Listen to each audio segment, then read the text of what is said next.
Episode 65 na po tayo ng Royal Blood, araw ng Biyernes, September 15, 2023. At pinuntahan nga sila ni Beatrice, no, pumapalakpak. Sabi niya, no, kita mo nga naman Diana ang ginawa mo, no. Talaga nga nagpayaman ka sa pamilyang to, ginamit mo ang pamilyang to. Nilait-lait niya si Diana, no. So, isa ka pa kuya, nagkukunwari ka pa. Pinapalabas mo na ayaw mo sa amin dalawa ni Andrew dahil meron kaming affair. Yun naman pala, meron ka naman pala nga pass dyan kay Diana. O sabi ni Napoy, no, sagit lang Beatrice, wala akong balak na agawin si Diana sa kapatid ko. Hindi ko ginusto yun, wala akong balak. So talagang nilait-lait ni Diana si Diana. Sabi niya, oh no, ikaw, hindi ka na ngayon makapengol. Alam mo ko nung tawag sa'yo, sampid. Sabi niya, no, kasi nga sabi nga ni Diana, no, alam mo meron ako sabihin sa'yo. Yung nga sinampal niya, no, sinampal niya ng 2 beses si Beatrice. Lalaban pa kasi hanggang sa umarang na nga itong sinapoy. Sabi naman ni Beatrice, no, alam mo wala kang karapatan na saktan ako, wala kang karapatan na gawin to. Kasi nga naman, di ba, ayaw naman talaga ni Beatrice kay Diana noon pa. Silang dalawa ni Margaret, kailan na lamang sila nagkasundo nung pinalabas na yung itong programang to. Magkasundo na sila, di ba, pero matagal talaga bago natanggap ni Beatrice tong si Diana. O sabi naman ni Beatrice, no, akala mo sister ang tingin ko sa'yo, hindi, di ba? So talagang nagalit na rin talaga tong si Beatrice, sinugod na tong si Diana. Umawat na tong sinapoy. Sabi niya, Bie, tama na, sige na, punta mo na si Archie. Gusto bang makita to ng pamangkin mo? Kasi nga paparating na si Archie eh. Kinabukasan tumatawag si Diana. At sabi niya mag-i-impake na raw sila dahil alis na raw sila. Kausap niya si Napoy. Ngayon nagulat siya dahil biglang dumating si Christoph. Sabi niya, surprise, saan ka po punta? Sabi niya. So bigla na rin ding dumating tong si Cleope para puntahan si Yano sa si Napoy para nga i-report na nagpang-abot sila ni Christoph sa ni Diana. So gulo to. Sabi naman ni Emil kasi, nag-report siya kay Napoy na umamin na tong si Andrew na siya ang sumaksak kay Gustavo, pero hindi niya sinasabi kung siya ba talaga yung naglason. So napapaisip mo yung si Napoy kung sino ba talaga ang may gawa ng pagkakalason kay Gustavo. Kasi nga sabi nga naman ni Emil, di ba, nasabi na niya lahat. Sabi naman ni Napoy, kung umamin na siya, bakit pa siya nagsinungaling sa huli? Ngayon dumating tong sina Beatrice sa si Margaret. Nagulat sila dahil nagbabalik na si Christoph. Sabi naman ni Christoph, meron bang royales na magtagal sa presinto, na frustrated murder lang ang kaso? So sabi niya, no, alam mo Diana, pwede pa kitang pagbigyan eh. Iyon ay kung magmamakaawa ka sa harapan ko, luluhod ka. Sabi niya, no. Biglang dumating si Napoy, inawat sila. Sabi niya, ikaw walang niya ka, wala kang karapatan na agawin ng asawa ko. Sabi niya, no, asawa pa naman kita Diana, kaya pagbibigyan kita. Binigyan niya ng isang kondisyones, no. So nagulat si Napoy, gagawin nga ni Diana, lumapit siya. Pinigilan ni Napoy, ngunit inalis ni Diana yung kamay niya. So paglapit ni Diana, pumikit siya. Sabi niya, never kung gagawin yung pinapagawa mo sa akin. Baka nakakalimutan mo Christoph, alam ko ang mga sikreto mo, kaya wag mo kong subukan dahil pwede kitang takutin. Tapos na pang blackmail mo sa akin, hindi mo na ako matatakot dahil ngayon wala na akong pakialam sa'yo. Sabi niya, no, hindi na ako concerned sa'yo. Alam nyo ba, ang taong to, wag Diana, please huwag mong sabihin yan. Hindi, sabihin ko na, ang taong yan ay merong pinatay na tao. Yes, he is the killer of Gustavo Royales. Sinigaw niya, no? Nagulat silang lahat. So syempre nag-aabang sina Margaret sa si Beatrice sa sinapoy ng kasagutan mula kay Diana. Sabi niya, ako ang asawa mo, kaya natural alam na alam ko lahat ng mga sikreto mo. So nagulat si Christoph, diba? So sabi naman ni Beatrice, teka lang saglit kuya. Inawat niya si Napoy dahil get na get si Napoy eh. Sinugod ni Napoy si Christoph eh. Sabi niya, hindi pa naman natin alam, diba, na kung siya ba talaga yung naglason kay Dad, kung siya ba talaga yung tunay na killer, diba? So siniwalat ni Diana yung mga panahon ng ambush, diba? Ayan, no, inutusan ni Christoph yung 2 tao, yung riding in tandem, pero nag-fail, diba? Dahil nga nakaligtas, kaya galit na galit si Christoph. Sabi niya, mga wala kayong kwenta, Kaya ang ginawa niya, binayaran niya yung dalawang lalaki para in case nga naman na mahuli ng pulis, hindi sila magsasalita na si Christoph ang nag-utos. Pero alam niya ni Gustavo, di ba mga kapuso? Alam niya yan na si Christoph ang nag-utos noon. Kasi nga, pinahuli niya yung dalawang lalaki kahit hindi nagsalita. Tapos nakita ni Napo yung pag-uusap ng tatlong magkakapatid. Kaya nag-report siya sa tatay niya, sabi niya, "Tay, alam ko na, mga anak ninyo ang may pakana na gusto ko yung ipapatay." Sabi naman ni Gustavo, "Alam ko na. Alam ko kung sino." Sabi niya, di ba? So nagalit si Napoy, sabi niya, "Walang niya ka, nadamay ang anak ko nang dahil sa'yo." Di ba nga nakasakay din si DC dun sa sasakyan na yun? Munti ka na talaga sila mamatay nun eh. So talagang ito pa yung isang sikreto na isiniwalat ni Diana. Pagkatapos ng honeymoon nila, bagong kasal sila, pinuntahan nila si Gustavo sa opisina nito. At tuwang-tuwa, sabi ni Gustavo, di ba, "Oh, tapos na pala ang honeymoon ninyo, nakabalik na agad kayo." Sabi naman ni Christoph, "Dad, pinapupunta mo ko dito dahil may sasabihin ka raw." "Yes, may sasabihin ako sa'yo. Alam mo, 40 years na rin ang service ko sa pamumuno sa Royal Motors. So, ibibigay ko na ang pamumuno ko sa iyo." So, natuwa si Christoph, nagulat siya, sabi, "Really?" Hindi kasi niya ini-expect yun. Kaso biglang dumating si Margaret at narinig niya yung pag-uusap ng tatlo.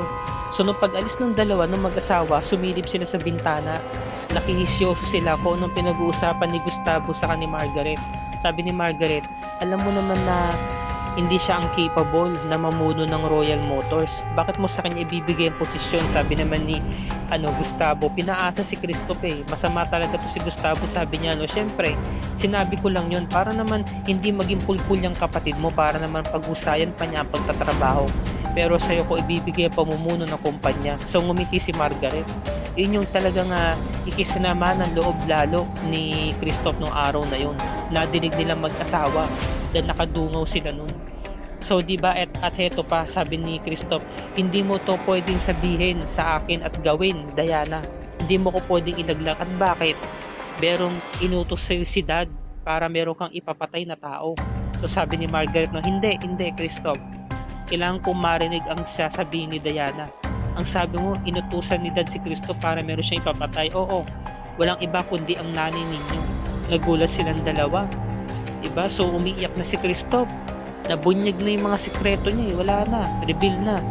So ang pag-uusap nila dito mag-ama, ibibigay sa kanya pamumuno sa Royal Motors kapalit ng pagtigil ng life support ni Victoria Royales. Tatanggalan niya ito ng life support. Siya mismo ang papatay sa sarili niyang anak kung talaga siya matapang. Hinamon siya ng dad niya, no? "If you are brave enough to do the task," di ba? Tatanggalan mo ng life support ang nanay mo. Hindi na sinabi ni Gustavo yun, pero consider na yun kasi nagtitigan sila mag-ami. Tinitigan niya ang nanay niya. Humingi siya ng tawad dito, "I'm so sorry pero kailangan kong gawin ito, ma." Yun, tinanggal niya na. Inop niya na yung machine. Hanggang sa naghingalo na. Sa part na to, naghihiganti si Gustavo dahil nga huli niya na nalaman na nag-betray sa kanya yung misis niya, di ba, si Victoria, na hindi pala niya tunay na anak si Margaret, hindi pala siya isang Royales. Dahil ang anak talaga nung isang lalaki na nakabuntis kay Victoria ay si Margaret, di ba? Hindi naman kasi sinabi dito kung sino talaga yung tunay na ama ni Margaret. Samantala yung mga Marites Squad na mga katulong nag-aantabay sa mga balita nito ni Loray. Ang tagal-tagal daw ng text, sabi ni Jenny. Sabi naman ni Loida, "Alam mo, Ann, ikaw na lang itong hindi nakakahalata eh. Ikaw na lang itong hindi kumbaga pinagsususpetsahan." Bakit sinabi ni Loida? At saka ang sama ng titig ni Ann kay Yano, di ba? Parang natatakot siya, di ba? Dahil sabi doon ni Yano, kung totoo man talaga na si Christoph may kasalanan, dapat makulong siya. Tinawagan niya si Sargento eh. Si Beatrice talaga nga nag-grade sa galit, pinagsasampal niya si Christoph, binigyan niya ng malakas sa sampal, tapos sinugod-sugod niya. Inawat siya ni Margaret at si Margaret naman ang nagbigay ng malakas sa sampal. Lamog na lamog yung kaliwang pisngi dito ni Christoph eh. Dahil yung kaliwang pisngi niya, pinagsasampal ng mga kapatid niya. Sabi ni Margaret, galit na galit si Margaret nung dapat kang makulong. Talagang galit na galit si Margaret kasi nanay na lamang niya ang meron siya. Yun ang tunay niya magulang, hindi naman yung tunay na magulang si Gustavo, di ba? Tapos namatay pa. Kung totoo buhay pa sana yun hanggang ngayon. Sabi naman ni Christoph, bakit mo to ginagawa sa akin, Diana? Asawa mo ko. Bakit ka gumaganti? Sabi ni Diana, na hindi ko to ginagawa sa iyo para gumanti. Ginagawa ko to para i-reveal ang mga sikreto mo, para magkaroon ng hustisya yung mga taong inargabyado mo.